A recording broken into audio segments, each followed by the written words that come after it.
Good evening, visitors. Welcome to the Australian War Memorial's last post ceremony. My name is Troy Clayton, and joining us today from the Royal Australian Navy is Captain Nick Tate. Today, we mark the anniversary of the August offensive on Gallipoli. After months of stalemate, Australian, New Zealand, British and Indian troops attempted to break the deadlock on the peninsula by launching a series of assaults against Turkish strongpoints. The battles that followed were the largest and most costly of the Gallipoli campaign.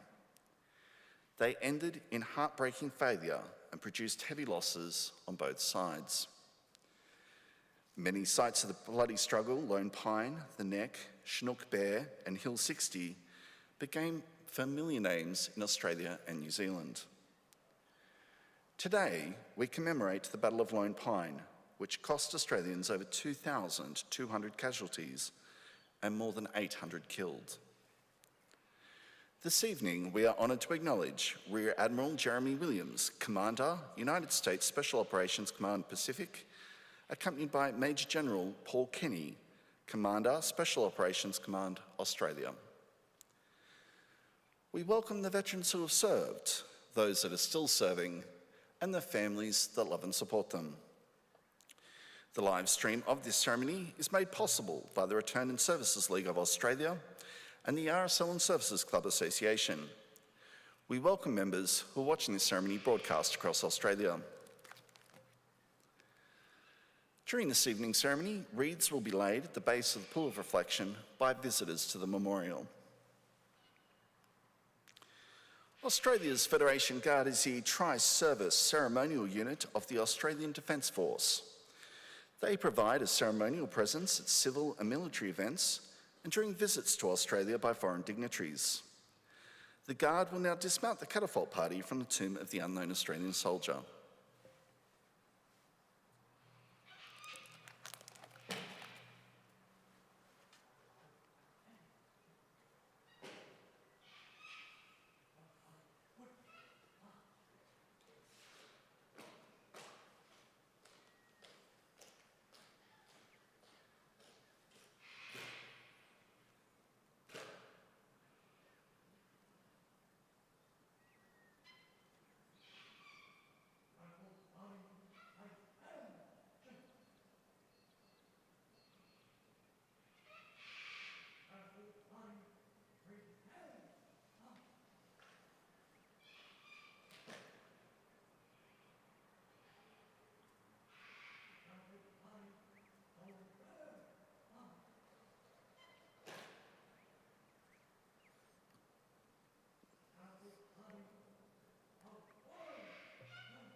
If you're able, please stand and join in singing the national anthem.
Thank you. If you're able, please be seated.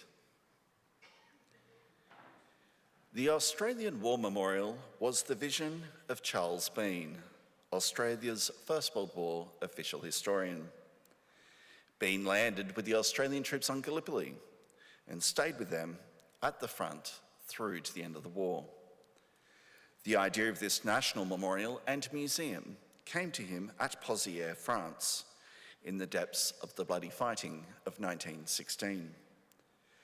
Bean's idea was that this would be a place where families and friends could mourn their loved ones buried in faraway places.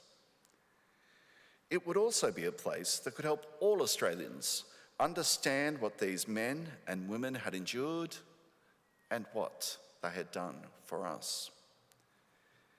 Bean's vision, to which we remain true, is best expressed as inscribed in the entrance to the memorial's galleries. Here is their spirit, in the heart of the land they loved, and here we guard the record which they themselves made. Tonight, we'll read the story behind just one of those on the Roll of Honour, which lists the names of more than 103,000 men and women who have given their lives for us in war and on operations for more than a century. But first we present a lament, Flowers of the Forest. Wreaths or floral tributes will now be laid at the base of the pool of reflection.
Today we remember and pay tribute to Corporal Norman Thomas Pittendrigh. Norman Pittendrigh was born on the 25th of November 1893 in Blayney, New South Wales, the second youngest of 6 children born to miner John Pittendrigh and his wife Eva. He received his education at the local public school, where he was a keen member of the cadets program. When the First World War broke out in 1914, Norman was working as a draper for Mrs. Shapir and Son in Blayney. Norman Pittendrigh was among the first men in his region to volunteer, enlisting in the Australian Imperial Force on the 27th of August 1914. He was assigned to A Company of the 1st Battalion and commenced a short period of training in Australia. He embarked for active service in October, sailing from Sydney on board the troop ship Afric. After several weeks at sea, Private Pittendrigh arrived in Egypt. He continued training alongside his comrades into the new year as they prepared to meet Turkish forces. Pittendrigh was among the Australians who landed on the beaches of Gallipoli on the 25th of April 1915. Arriving as part of the second and third waves, Pittendrigh and his comrades made their way into the peninsula, coming under heavy fire from the enemy on the high ground. Private Jack Butterworth, who also took part in the landing, described the experience. "We started landing in destroyers and rowing boats, and the Turks put in a deadly fire on us with artillery and machine guns and rifle fire from their trenches on the hills. Dozens of our men were killed in the boats and on the beach. When we did land, we threw off our packs and charged the Turkish trenches with fixed bayonets and scattered them in all directions. But we made the grave mistake of advancing too far, so we had to retire. That caused us severe losses. My company has about 90 men left out of 250. Following the landing, Pittendrigh was promoted to corporal. He spent the next few months holding and defending the front line on the Anzac beachhead with his comrades. During the period, Pittendrigh developed an ear infection and was sent to hospital on the island of Mudros. He remained there until late June 1915, where he rejoined his comrades on Gallipoli just in time to take part in an offensive aimed at ending the stalemate and advancing the Allied position. Pittendrigh's unit would be tasked with attacking enemy positions at Lone Pine, part of a diversion covering other units attacking at Chinook Bear and Hill 971. The attack took place on the early hours of the morning of the 6th of August 1915. The 1st Battalion, Corporal Norman Pittendrigh amongst them, charged Turkish defensive positions at Lone Pine. Upon reaching the Turkish lines, advancing troops found trenches covered by pine logs, offering protection to the enemy and severely hindering the Australian advance. Troops were forced to break through the log roof and engage the enemy in hand-to-hand combat. After 4 days of intense fighting, Australian units had suffered over 2,000 casualties. Among them was Corporal Norman Pittendrigh, now missing in action. Over the months that followed, no information of his fate came to hand. While the family waited anxiously, they received word that Pittendrigh's brother Edmund had been killed in action in Gallipoli. When the Allies abandoned the Gallipoli campaign in December 1915, Pittendrigh was still missing. It was not until 1916 that a witness came forward with information. Pittendrigh was sent forward with 28 others to hold a trench, he stated. Only 2 came back. The rest were left in the trench, the bodies lying deep in it. It is presumed that they were all killed by bombs. This happened on August the 8th.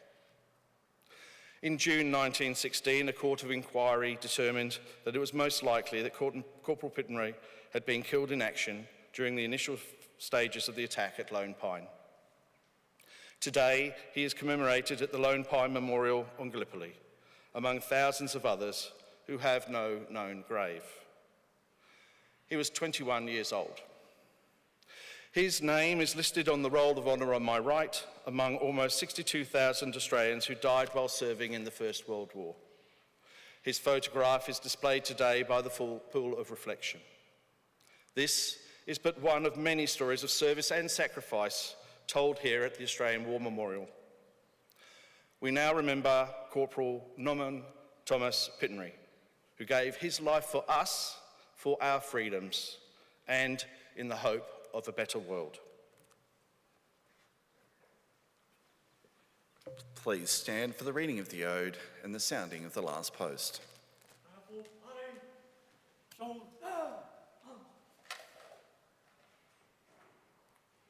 They shall grow not old, as we that are left grow old. Age shall not weary them, nor the years condemn. At the going down of the sun, and in the morning, we will remember them. We'll remember them.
Lest we forget.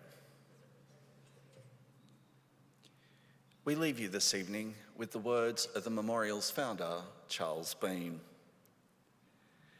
Many a man lying out there at Pozières or in the low scrub of Gallipoli, with his poor, tired senses barely working through the fever of his brain, has thought in his last moments, well, it's over. But in Australia, they will be proud of this. Ladies and gentlemen, girls and boys, that concludes the last post ceremony. On behalf of the director, staff and volunteers, thank you for visiting the Australian War Memorial today and for your continued support during the Memorial's development project. We wish you all a very pleasant evening. Thank you.